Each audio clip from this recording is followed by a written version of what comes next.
our 40th anniversary and centenarian celebration. Can everybody hear me okay?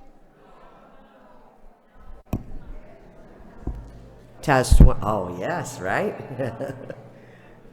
Welcome to our centenarian and 40th anniversary celebration. To begin the program, we're going to have our chaplains, Sean Gefader and Karen Baham, lead us in an opening prayer.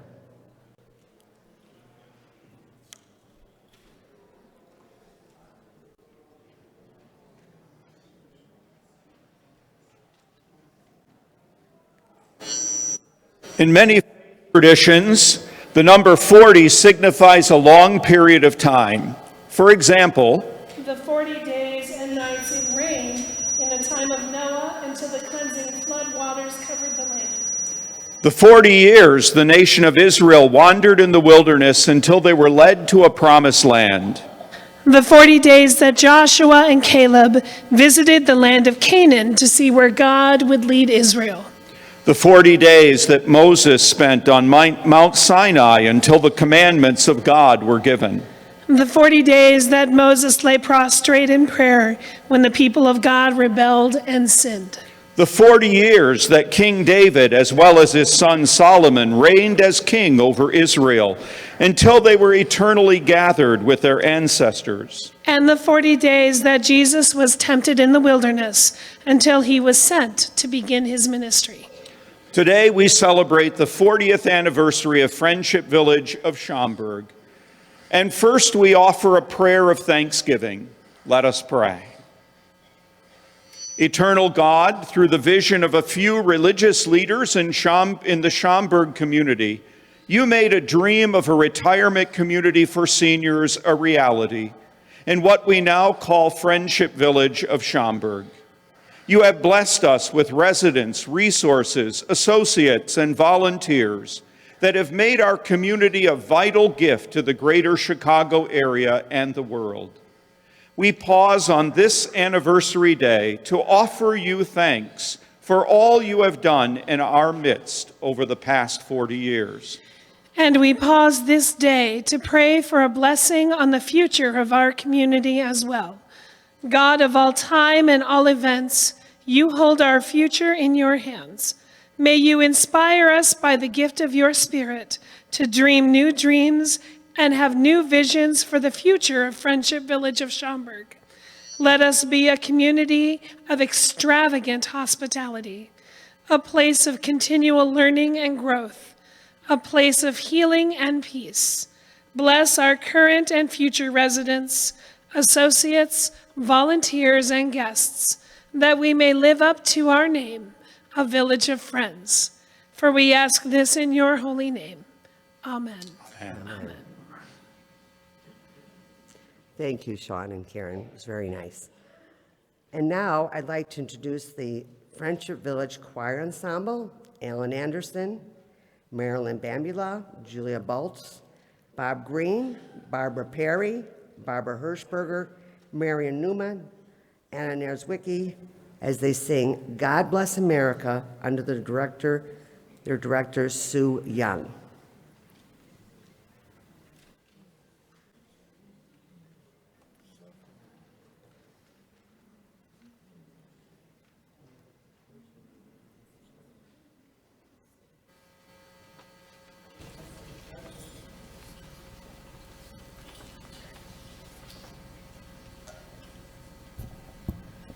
Some of you may not know the history of the writing of God Bless America. It was written in 1918, which should come as a surprise to most of us, by Irving Berlin while he was serving in the U.S. Army at Camp Upton in Yaphank, New York. It was part of a musical called Yip Yip Yaphank, but the producer did not like the song, so it got pulled from the show in 1918, put on the shelf, and wasn't heard from again until 1938. At that time, it was decided we needed a piece about peace. It was introduced on Armistice Day broadcast of the Kate Smith show on November 10th, 1938, because the Kate Smith Show was on Thursdays, and November 10th was a Thursday, but Armistice Day being on November 11th, if you're wondering why was it premiered on November 10th. It's because of that fact. And of course, the rest is history.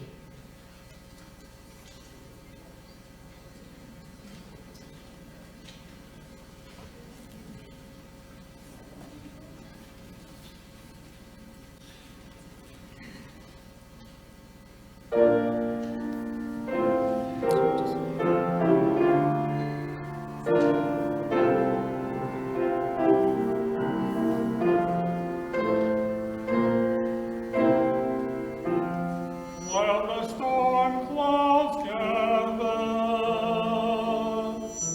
far across the sea, let us swear allegiance to a land that's free. Let us all be grateful for a land so fair, as we raise our voices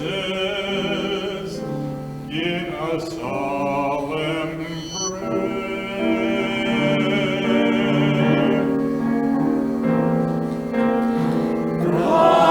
God bless America, land that I love.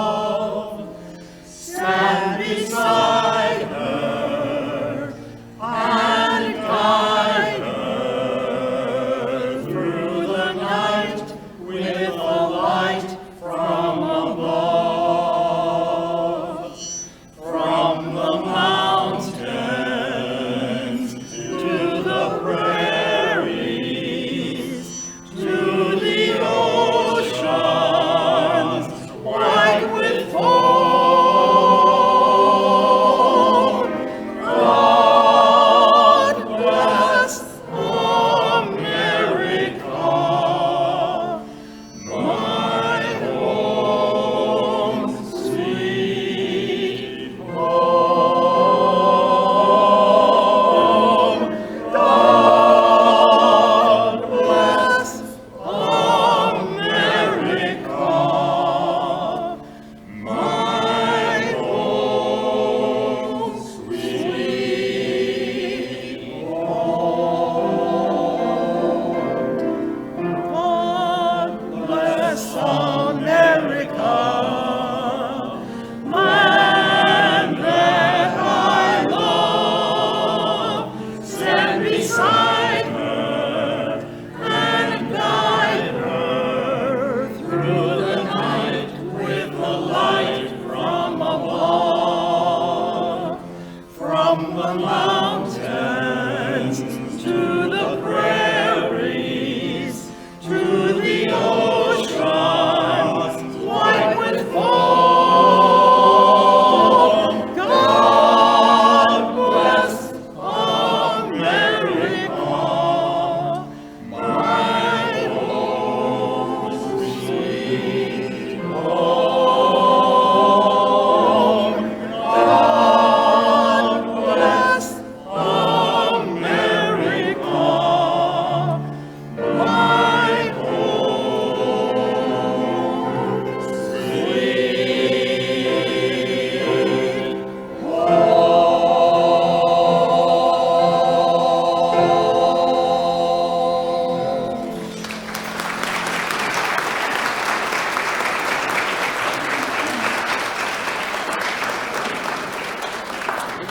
That was really a wonderful job. Thank you very much. Wonderful.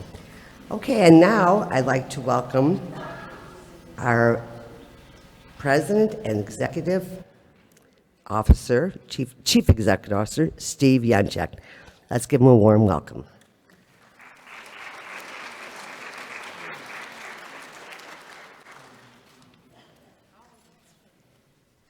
Thank you, Donna. Good afternoon, everyone.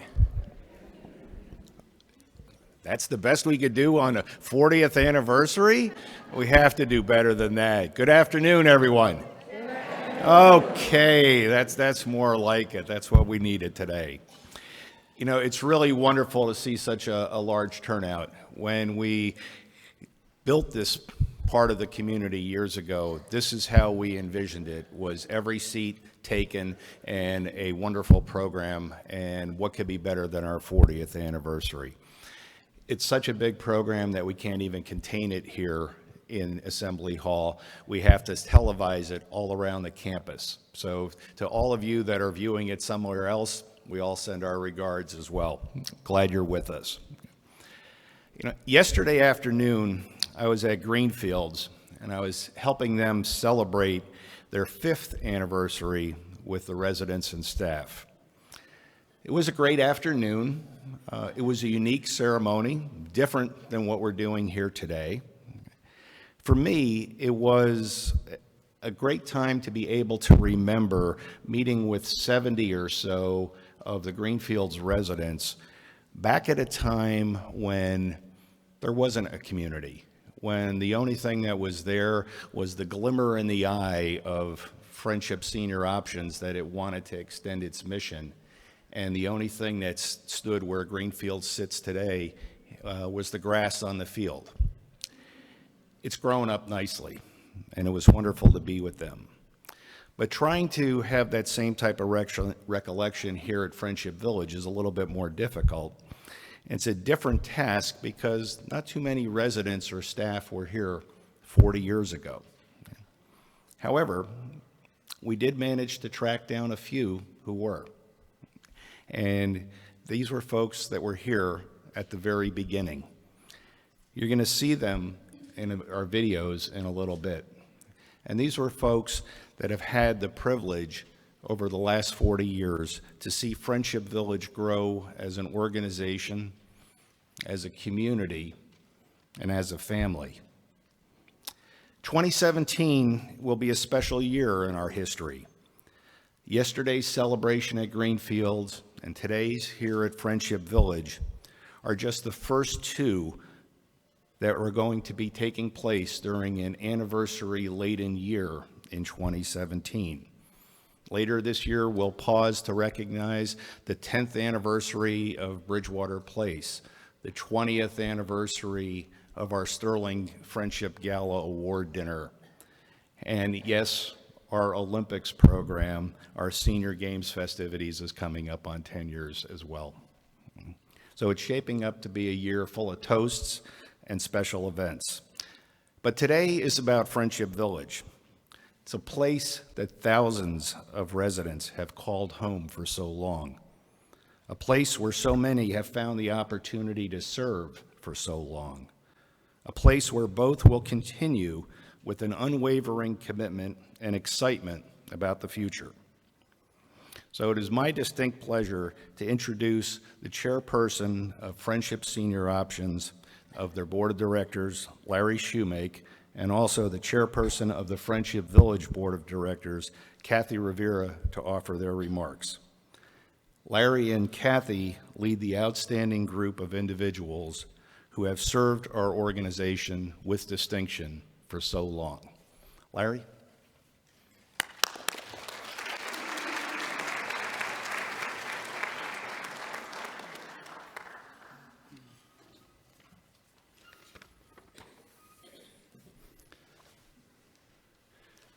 Need to put on my glasses so I can see what I'm doing here. Good afternoon, everybody. It's good to see you out there. It's a pleasure for me to be here today to help represent Friendship Senior Options with this wonderful audience comprised of Friendship Village residents, its management and staff, and many, many other guests. As you heard, my name is Larry Shoemake. I'm the chairman of FSO. I also serve on the board for Friendship Village here at Schaumburg. 43 years after Friendship Village was incorporated and 40 years after the grand opening of the A and B pavilions and the healthcare center, we are celebrating today the life and times of the residents here at Friendship Village of Schaumburg. It's been an exciting 40 years of growth and change, all based on some common themes of providing a healthful home and a fulfilling lifestyle to our residents. Because after all, you, our residents, are at the center of everything we do. Now, you might be wondering how I came to be here and what board members actually do. My involvement with the board began a short 10 years ago. I had retired from business and had gone back to school to get a graduate degree in community counseling from Loyola. And at that time, 10 years ago, I was helping to serve the needs of indigent seniors in the suburbs out here in the Northwest. I've always had a soft spot in my heart for the older generation. And so it's very natural for me to accept a role on this board here at Friendship Village when it was offered. All our board members are passionate and caring individuals who give freely of their time and talents to help make our organization successful. Within this organization, there are 4 affiliate boards centered around the various incorporated entities that all interlock with the Friendship Senior Options Board. We also have 6 committees that focus on critical business functions, for example, audit or finance or investments. All of these boards and committees are staffed by the same 15 or so individuals that I referred to as board members here today. Most of these boards and committees meet at least quarterly to discuss business and make recommendations to management. The role of the board is to provide guidance and advice to senior management on longer-term priorities and occasionally how to best deal with shorter-term issues that might arise. Longer-term priorities can be summarized here within 5 categories. First, designing and delivering our services around the needs and desires of you, our residents. Second, developing a workplace where people enjoy their work and are enabled to do it effectively. Third, enhancing the Friendship brand in the senior marketplace. Fourth, becoming an enterprise that can foretell the needs of the people who live and work here. And finally, keeping the organization financially healthy and growing. The boards and committees are constantly reviewing what we're doing and judging our actions against these strategic priorities. Though I've been here just a short part of the history of Friendship Village, my favorite memories center around interaction with residents at parties, at social gatherings, in the dining venues, even just passing in the hall or watching as you wee bowl at Herman's or play cards together. It's the privilege of seeing you enjoying your home and the friends you've made since coming here that make my role as a board member so special. It's especially satisfying to hear unsolicited reports from residents or their families about how Friendship Village has done such a wonderful job in improving their life or the life of their loved ones. And that occurs more frequently than you might think. I hope that I can come back in another 10 years when we're celebrating 50 years of activities and find that we are continuing to grow and change, but as always, keeping the resident the center of everything we do here at Friendship Village. Thank you very much.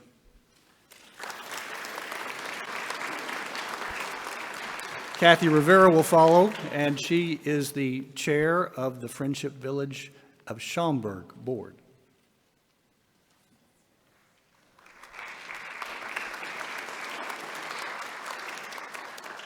Hello, everyone. I'm just going to go off script for a second and say it's so fun to talk to some of the residents today because my background is in television. I've been a television producer for over 40 years, and worked at NBC and CBS and ABC and just about every station on your dial. So it's great fun to talk to residents who understand who Milton Berle was, Bob Hope, Jerry Lewis, Sherry Lewis, all these movie stars and television stars that I worked with, and you recognize who they are. Because today in television, when I'm working with some of the younger millenniums, they've never heard of Bob Hope. They go, who? You know, so it's really fun talking to all of you today and getting to know a little bit about each of you. So I'll go on script now and say good afternoon. My name is Kathy Rivera, and for almost 13 years, I've had the privilege of serving on the Friendship Senior Options Board, Friendship Village of Schaumburg's Foundation Board, the Board of Greenfields at Mill Creek, and I served on numerous committees. But today, I'm most proud to be called your chairman of the Board of Friendship Village. So what does chairman mean? Well, I Googled a number of sites, and there were so many lengthy explanations, but the one I found that won't bore you with minutia or details is the one that describes the chairman of the board as one who is often seen as spokesperson for the company and its shareholders. You are the shareholders. So many of my duties as your chair in our meetings is to listen carefully and ask questions. And the rest of the board knows how many questions I ask. And then to be satisfied with the answers that reflect your best interest, always. So when I sit in these meetings, I try to put myself in your shoes, always thinking, what if I lived here? Or what if my mom or my dad lived here? Is this what they would want me to ask? Are those the right answers? Am I putting their best interests and your best interests first? And I can honestly say, you bet I do. But that's not hard to know. That's not hard to do, knowing that your CEO, Steve Yenchik, your marketing vice president, Pat Mash, your financial officer, Mike Flynn, Ben Gilchrist, your operations manager and director, and our ever-present Anjou, all your nurses, your CNAs, your day-to-day caregivers, no matter what their job, are walking in that front door, bringing their passion and dedication to serve each and every one of you every single day, year after year, to create a quality of life that you deserve. My only regret is that I never made Friendship Village home to my dad in his later years, where he could have met friends like Doris and Noreen, or Alvin and his lovely wife Rosalind, and meet so many more of you wonderful friends. He would have considered it a great privilege. My dad deserved the quality of life that Friendship Village dedicates itself to every day. So with this knowledge that I know there is another 40 years of success, and my hope is that I will stand here at this podium 40 years from today and see all the same wonderful faces I see today, remaining as your chair, but not here in Schaumburg, but in the Friendship Village of Heaven Everlasting, where you will meet my dad. See you all then, and God bless each and every one of you. Okay, thank you. And now I turn it back to Steve.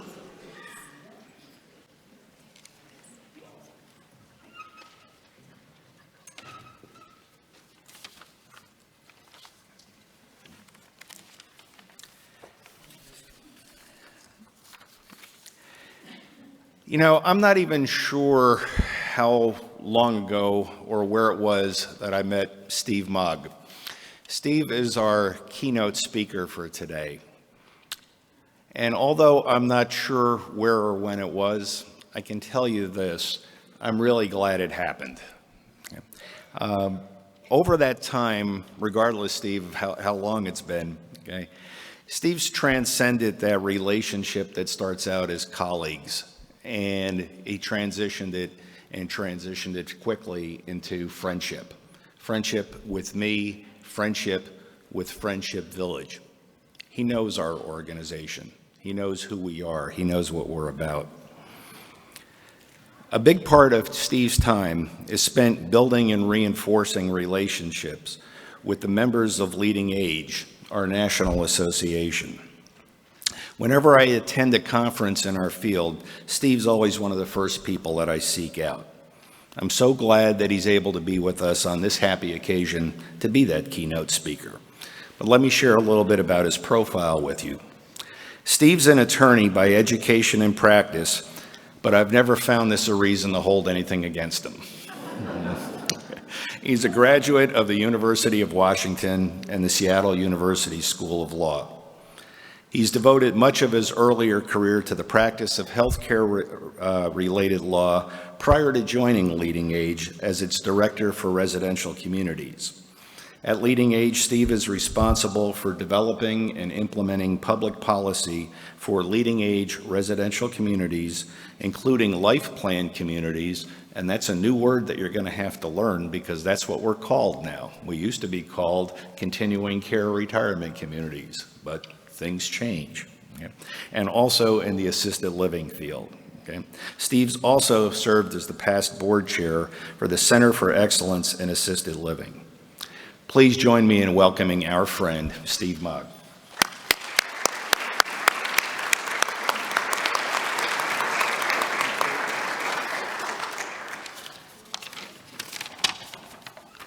Well, I also have to get out the cheaters. Thank you very much, and this is a pleasure and an honor to be here speaking to you today. As I joked with the panelists a little bit ago, I'm from our offices are in Washington, D.C., and any day I can get out of Washington, D.C. is a good day. I was also reflecting, thinking as Steve was talking, and believe it or not, neither Larry or Steve and I compared notes as to what we were going to say. But you will hear a couple things that Steve mentioned and a couple things that Larry mentioned in my remarks. And I was reflecting about this being 1976 and the opening of Friendship Village, and thinking back what the people that were there that first day would think of the campus today. How much changes there were, the differences, the growth, the different kinds of programs. And I was asked to talk about, you're at 40 years, what are things going to look like when this campus turns 50 years, 60 years, 70 years? Because believe me, there's been a tremendous amount of change since 1976 to now, but there is going to be even more change from now into the future. We are undergoing a dramatic sea change of care and services for seniors across the country. And I think it's something that communities have to be aware of and have to plan for. Larry mentioned some of the goals, some of the items that you and the board work towards, and I think you'll hear those reflected in my remarks. Tremendous amount of change going forward in lots of different areas. Those communities that recognize and embrace this change and plan for it will flourish. Those communities which may ignore, delay, or be dragging their feet are going to have some real difficulties in a few years. And I think it's important for you all to hear some of the things we think from a national level are really going to be the driving forces into the future. And there's four major trends that I'll talk about very briefly. The first one is the changing customer that Friendship Village is going to be dealing with in the future. If you think back to 1976, obviously the people that were moving in there were born in the late 1800s and early 1900s. We've moved through what we call the World War II generation, those people born before about 1930. And I'll be honest, and this is a presentation that I do in different contexts, and I want to make sure you understand, I'm going to be talking about generational cohorts in a large picture. This does not mean that any individual actually fits this category, so please don't take offense. But when we talk about the World War II generation, those people that we've been serving primarily up till now, that was a generation that valued stability and security. They'd been through World War II, they'd been through the Depression, they knew hardship, they knew hard times, and their value as a generation was this sense of security and stability. And continuing care retirement communities fit that value system perfectly, because that's what it was about. Security, stability, not being a burden on your kids, knowing where you were going to be, having health care available. And that became the generation we've served. And to be honest, it was a little bit easy for us as providers to meet the needs of the World War II generation because they didn't push back. They were pretty accepting of the programs, and people got used to being a relatively easy generation to take care of. As long as you had food on the table, even though they may or may not like it all, they had food, they had a roof over their head, they had some activities. Their value system were met by a continuing care retirement community. We're now moving into a generation called the silent generation, and then into what our part of is the baby boomers, which are going to be your customers going forward. And there's tons and tons of demographic surveys that show they're dramatically different than the World War II generation. They're much more demanding. They're much less worried about stability and security. They're much more of a me generation. They're people that want things, they want it their way, they want it when they want it and how they want it, and they won't take no for an answer. That means that we as providers have to start adjusting how we provide services, because this future customer, if we don't respond to what their needs are, they're going to go away. They simply won't be customers. There's been lots of surveys. One talked about the demographics and what their mindset was, and the description reminded me of something, being born and raised in Seattle, the Nordstrom's way. Nordstrom's way, the customer is always right. That's what we've been brought up on. We're always right. So you as a provider have to understand that you're going to have to operate a little bit differently in the future for a different customer. That's going to be a significant change and something that's going to be very difficult. I'm sure if I talk to the marketing out there, they've already seen a significant change in how the people are and what they're like moving in. They're more demanding. They want to have more information. They want to be part of governance. They want to know what's going on. So we're seeing this change. So that's the first major trend that is going to change how Friendship Village has to deal with things in the future. And if they don't make the changes, if they don't respond to this new customer, then that new customer will have opportunities to go elsewhere, which is obviously not something that will be in their benefit. Second is technology. We've been living in the age of technology now for a while, and in the last 5 to 10 years, the major technology players, the Samsungs, the Microsofts, the Googles, are all spending millions of dollars in technology geared towards care and services of seniors, because they see the demographics, they see the numbers, 78 million baby boomers coming down the pike, a huge, huge market. There's two types of technology that are going to become important. One is healthcare related technology, and that is remote monitoring. You're going to be able to have devices that you'll be able to use that will tell your doctor what your blood pressure is, what your blood sugar is, all kinds of information that goes back to the doctor so that they can monitor your health and provide early interventions without you ever having to go to the doctor. And in all likelihood, if you do, the first step will be telemedicine. Well, you'll call them up and look at them on a screen and interact with them. So a tremendous amount of changes as to how care is going to be provided, technology-based. The other part of that is social technology.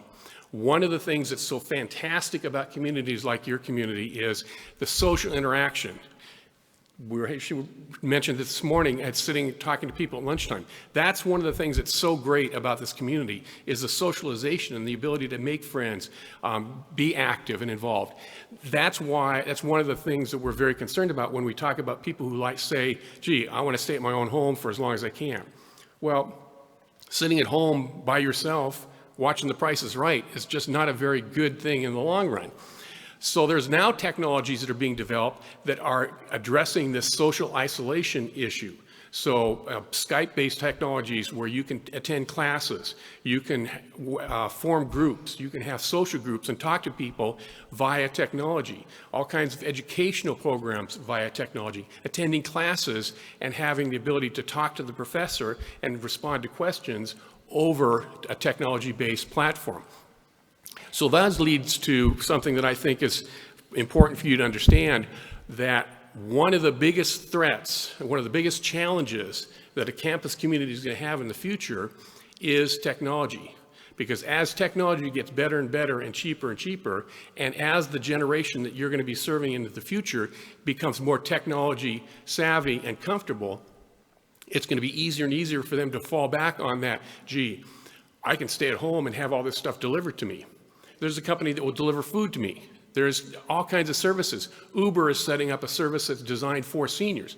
So it's going to be easier and easier for people to default to stay at home, which means that a campus, a community like this, has to respond by becoming more and more innovative. Steve mentioned life plan community and continuing care retirement communities. There were some studies that we were part of that looked at the baby boomers as cohorts and asked them what did they think about a continuing care retirement community. They had about an 80% negative reaction because they didn't want to go someplace that had care and they weren't retiring. So we decided that it doesn't serve our best interest to continue to use a terminology that immediately turns off our customers. So we worked on and came up with the concept of a life plan community, because that's really what you're all about, is planning for your life. And so we're in the process of changing that terminology so that customers in the future won't have an automatic negative connotation as soon as they hear what this is as a continuing care retirement community, saying, oh, that's not for me, versus a life plan community, which, that could be interesting. Third, community involvement. Many of our communities over the years have been kind of islands, and they're starting to reach out into the communities and become part of the larger community because you have a tremendous amount of expertise in caring for seniors. Why not use that? So we are now involved in the community in lots of different ways. Healthcare reform was part of that too, a lot of affiliations with other healthcare providers. So that's a trend that is changing the nature and will continue to change the nature of a campus like this that you have to understand and be ready to work and move forward towards. The last one, and this was touched on earlier as well, workforce. Who are we going to get to provide care, and how much are we going to have to pay them?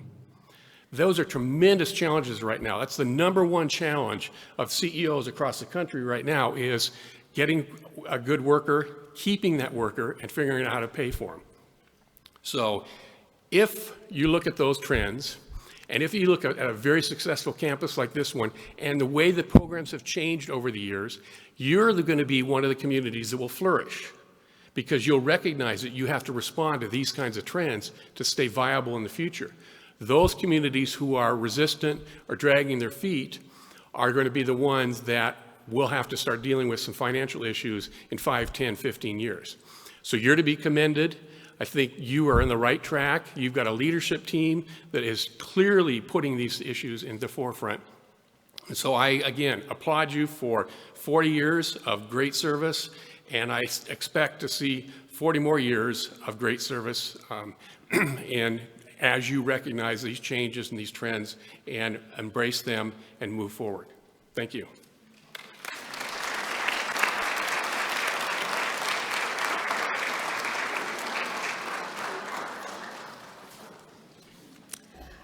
Thank you very much, Steve, Kathy, Larry, and Steve. Thank you.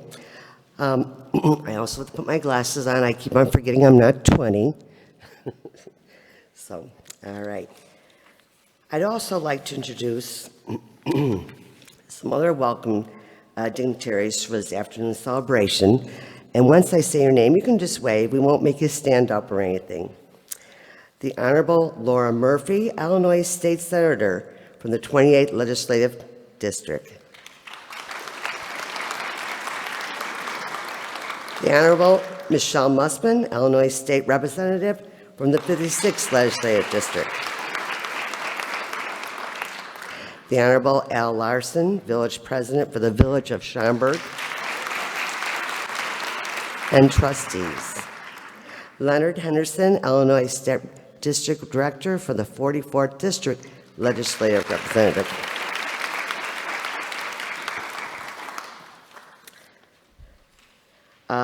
From Senator Dick Durbin's office, Representative Azwazi Quarterly. I may be saying that incorrectly. Okay. And then some other guests. Our board members, Kathy Gilmer, Gene Schlinkelman, Paul Schaffhausen, Brad Berry, Jeff Roll, Bill Powell, Don Hamish, and also some of our Schaumburg Village trustees, Marge Connolly, Tom Daly, George and Diane Dunham, Frank Kozak, Jack Sullivan, and Marilyn Carr.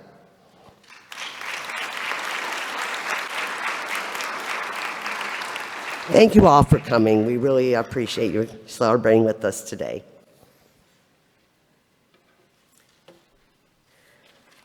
Now I'd like to introduce some very, very important people, our centenarians, residents here that'll be turning 100 this year or more. Our first centenarian is Catherine Baker, who will be turning 103 this year.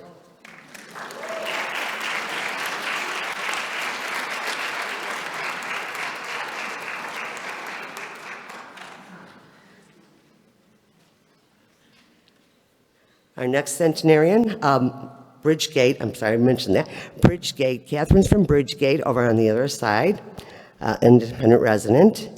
Ruth Wright is also a Bridgegate resident, an independent resident. And so Ruth Wright, she'll be turning 103 this year.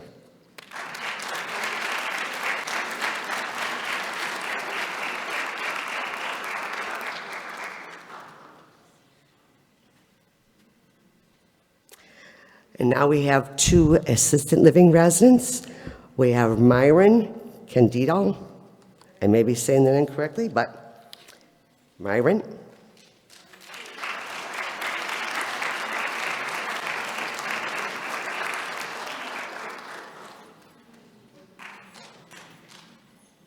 And also we have our assisted living resident, Joan Kokanis, who will be turning 101 this year.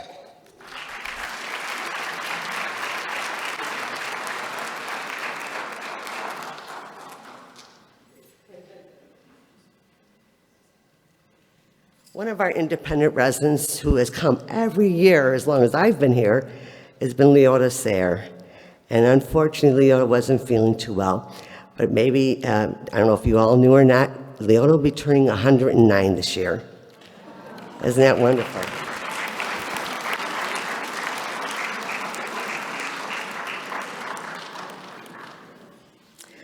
Our Briarwood residents, you may recognize their names. Raymond Boroswinski, Helen Bowler, Norma Clagy, Pearl Ernest, Marion Bushong, Veronica Strobot, Geraldine Danielson, Helen Sedlak, Ralph Lusso, Adeline Crowther, Clara Lucille Hochek, Carol Campbell, and Marie Lavezzi. We wish them all a happy birthday too.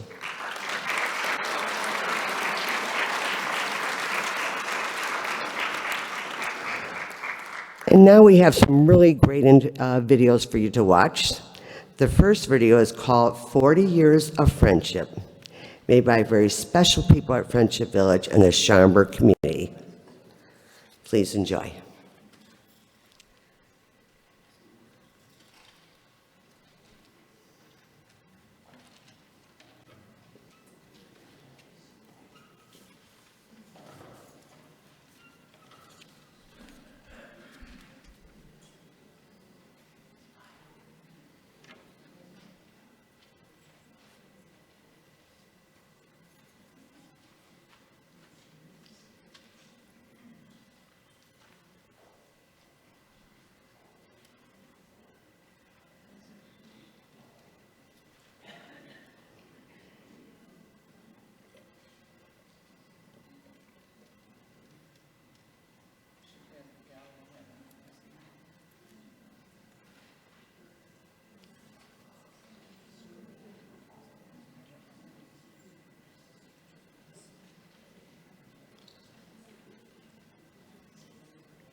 memory of moving into Friendship Village is to sort of have my life back together.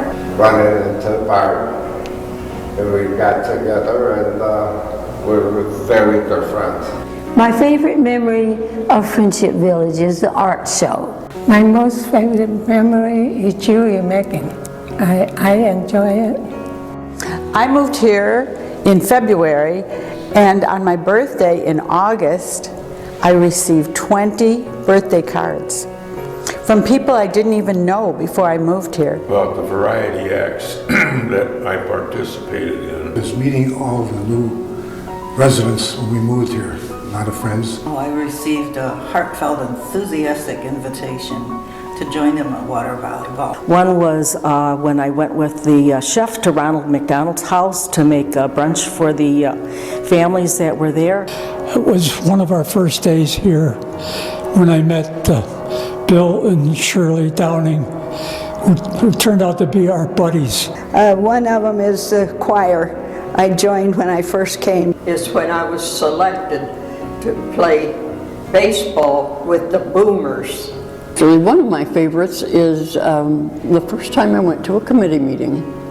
My favorite memory is the day that I walked in the door of Friendship Village and did not realize how wonderful a trip it would be. Makes me feel good here in the security here, and I meet lots of people. It's a wonderful, wonderful place. Have made many, many, many friends here.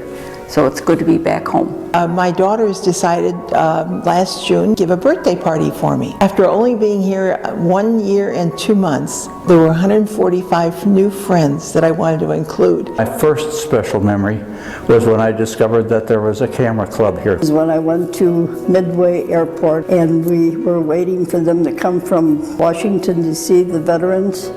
Very moving. I really didn't have to be worried about what was going to happen and the things that were going to be offered. I decided after I joined the TV crew that I had talked to Roberta about doing some pieces on it, and one of the things that I decided was something on the gardens and the landscaping of Friendship Village. The times that I was in the talent show in the last 3 years, well, I can say I was a nun.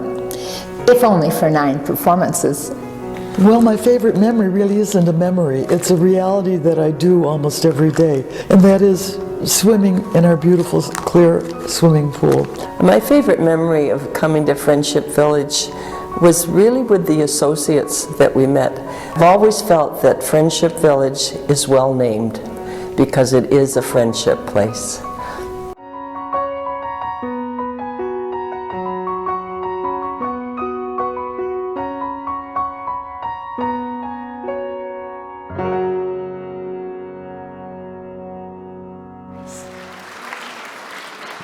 And thanks to all those residents that took part of the interviews. We really appreciate it. So do we have the other video? Good, okay, so we reversed it. So you saw the best memories first, and now you'll see 40 years of friendship, so enjoy.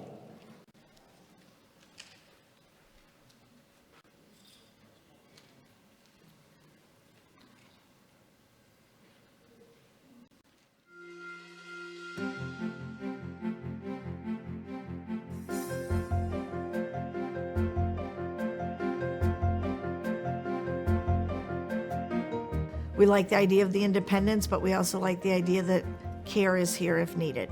Every day I get to see the people I serve and the people that rely on me to provide a great life for them. We feel like it's family. We're there for each other. And I've lived in this apartment longer than I ever lived in any house that we lived in. And it's just been home. Well, I started farming right away while I was in high school even. I started plowing land and stuff. Where the lake is here and that was pasture land with just a creek going through it. As a matter of fact, where we're sitting right here, this was behind the barn. Barns were back in there. There's a field road going out. My dad and my mother sold the last of 7 acres in the house and the buildings, probably around in the 70s, something like that. Well, the project was 632 apartment units and a 180-bed nursing home. It was the largest life care facility under one roof in the United States. Evangelical Retirement Homes of Greater Chicago is the name of the corporation. And I sat with the directors of the company one day and discussed what kind of name they'd like to have. And most of the directors were Christian ministers, and so they decided on the name Friendship Village. It was primarily an agricultural community, the intersection of Schaumburg and Roselle Road, just southeast of Friendship Village was a wooded area, heavily wooded, preserving, I think it's 4.5 to 5 acres of natural woods. It's still a growing community. It's still a vital part of Schaumburg, and it's a repository of a lot of wisdom. My very first experience was when my grandmother moved in. Friendship Village was newly opened. They really liked it. She was one of the first residents then that lived here in Friendship Village back in the late 70s. My parents moved here they were actually pretty young. They were both still working full-time jobs. Their thing was, we're going to get in there while we're young, while we're healthy, then have that security of being able to move and progress from independent to assisted to healthcare if needed. My husband actually said to me, this has worked out so well for your parents. We don't want to be a burden on our kids either. Let's get on the list. We saw a few of the townhouses and put our deposit down. Third generation, we'll be the third generation here. Cultural change happens on a continuing basis. Our community is no exception to that over the last 40 years. But what it's always been rooted in is this broader notion of friendship.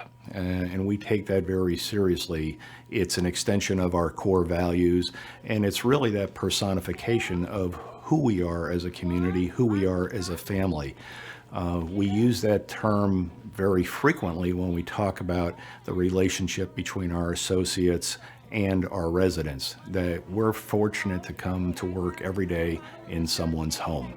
And we want to be respectful and mindful of that and embrace that.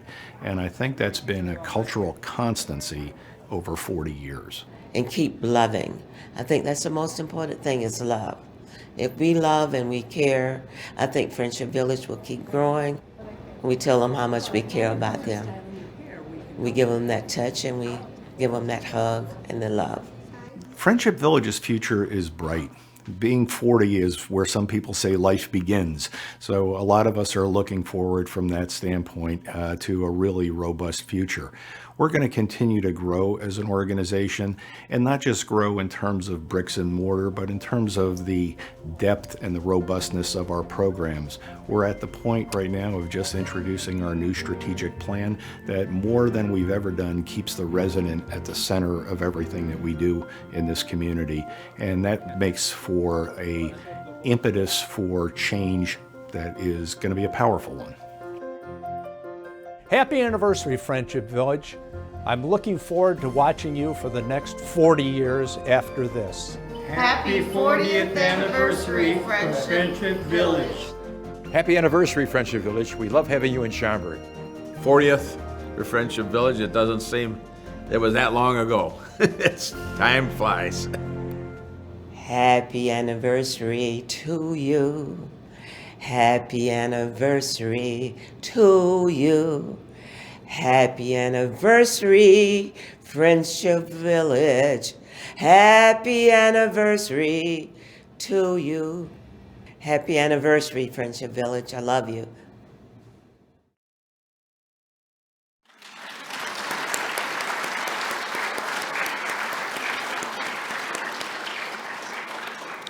Very nice video. I'd also like to thank our activity committee. If you notice the boards that you're looking back at 1977, well, it was the activity committee that put that together, and I brought you back 40 years ago, so it's really appreciated.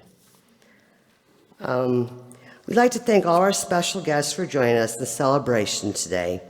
All of our speakers, we really appreciate you coming and spending the time with us.